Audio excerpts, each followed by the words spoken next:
Film preservation is something we've never really taken to heart in South Africa, with so many of our films being lost for all eternity in the vaults of the National Archives. It's really refreshing to see an innovative company like Gravel Road Media not only taking the initiative, but also putting their money where their mouths are as far as full film restoration is concerned. Our Cape Town team chatted to CEO Benjamin Cowley about the process of digital film restoration of some of these lost cult classics. It's a 7-step process that the film goes through. So first we get the physical print, either 16mm or 35mm. Sometimes we get a print, sometimes we get a negative. And once we get that in, it goes through an inspection that we make sure that there's no damaged perforations, make sure that the splice points, that the film isn't falling apart, so that when we actually put it onto our scanner, that we don't have the film breaking. At the same time, we do a hand clean on the film, which is kind of your first pass clean. Then we put it through what's called the ultrasonic cleaner, which is a chemical cleaning process to remove any dust or oil residue, because with these old movies, when they used to run through the film projectors, you often had a bit of an oil residue that would drip onto the actual print itself. So that gets rid of that, and pretty much 90% of any foreign objects on the print.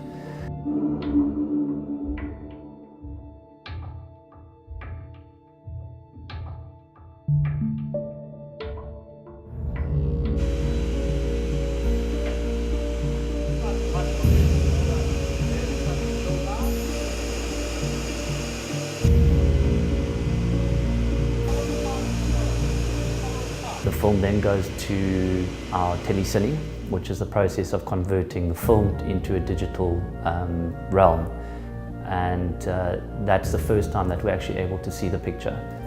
So in many of these films, it's the first time in 40 years that the movie's actually been seen.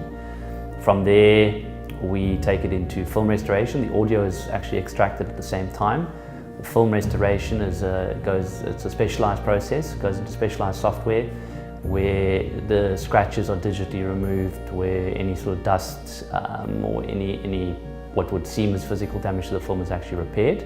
Splice points again, you often have like sticky tape marks and things that come through on the film, and that's a frame by frame process. You can imagine that is quite a long process in terms of fixing the picture. But all the while we try to maintain the integrity of the film. Then everything comes together in our final grade, in our Pablo suite, where the picture and the audio are married. We give the film a grade, so we make sure there's continuity in colors, make sure one scene matches to another, because often movies were shot and the same scene was shot at different times of the day, so light conditions are different, etc. But we try and give it a uniform look. And then we put on the subtitles and we export it to whatever format we need it for, whether it be broadcast, DVD, online, whichever format we need.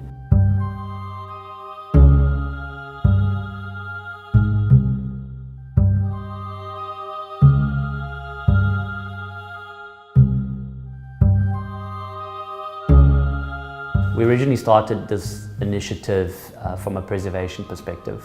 You know, we came across a number of films from a specific era in South African film that seemed to have been lost. While they were being looked after by the National Film and Video Sound Archives, we found that accessibility was a big issue. The project started with a film called Joe Bullet, which was produced in 1971. It took 18 months to produce the film.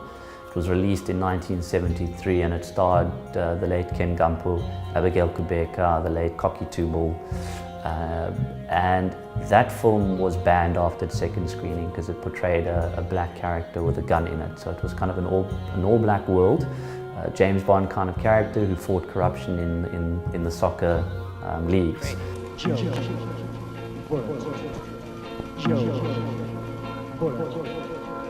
He's the man who fights evil. He's the man.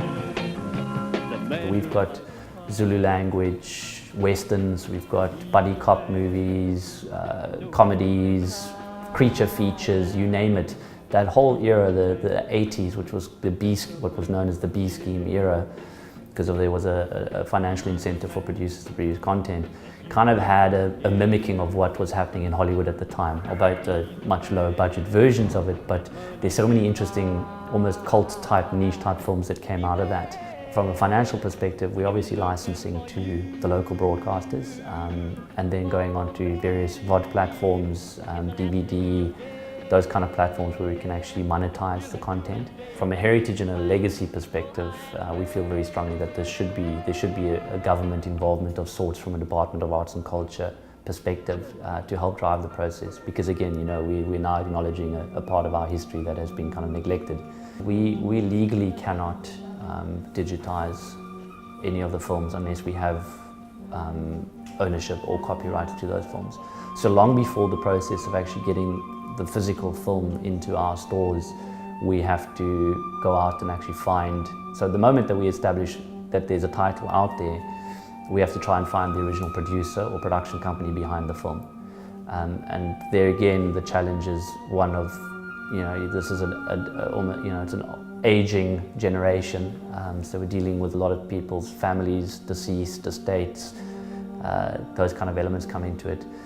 And then we have to legally acquire the film, so we get assignment of the rights, and then we take it to restoration. We've got 160 films now that we're busy working on. We're increasing our library to 350 by the end of the year. So there's a lot of content, a lot of movies that are going to be coming out. I think in terms of the first batches that are now going to broadcast through Mnet in particular, there's some really nice titles in there where we've got some spaghetti type Western, but Zulu language Westerns, guys on cowboys and Indians and all that. So there's some nice variety of content or titles. Umbango, obviously Joe Bullet. There's a sequel to Joe Bullet called Bullet on the Run, which we're hoping to release in the next year as well. Once we go into the home entertainment, we categorize internet and IPTV and VOD in that same category. So definitely within the next 12 months, there's going to be a big shift to putting this content onto those platforms. While there's the business behind it, there's important work that's being done by our team from the preservation perspective. And I keep going back to it, and that's because I come in as a passionate filmmaker and the honouring or paying homage to the filmmakers of the past. We really are rewriting history as it's been written, in the sense that these films haven't been recorded formally. There's no real publications, and those that are out there we're finding more and more are very inaccurate, because they were done at a time when the technology wasn't there to really verify the authenticity of the movies, who was involved and all that. So it was just pulling together resources and memories that people actually published. So we find, while there seems to be some resistance to what it is that we're doing, what makes us obviously feel better at the end of the day is knowing that we're able now to provide an accurate record, which future filmmakers, academics, and obviously our Department of Arts and Culture will be able to benefit from in the long term. That South Africa had a huge industry, and very, very few people are aware of that. We were on par with Hollywood at one particular point in time when it came to output. And for us, we need to learn retrospectively. We need to learn about the past in order to move forward. There's no point in the various organizations that have been mandated with the development of film and audience development, etc., if we don't look retrospectively into what was done then, because there was a sustainable industry.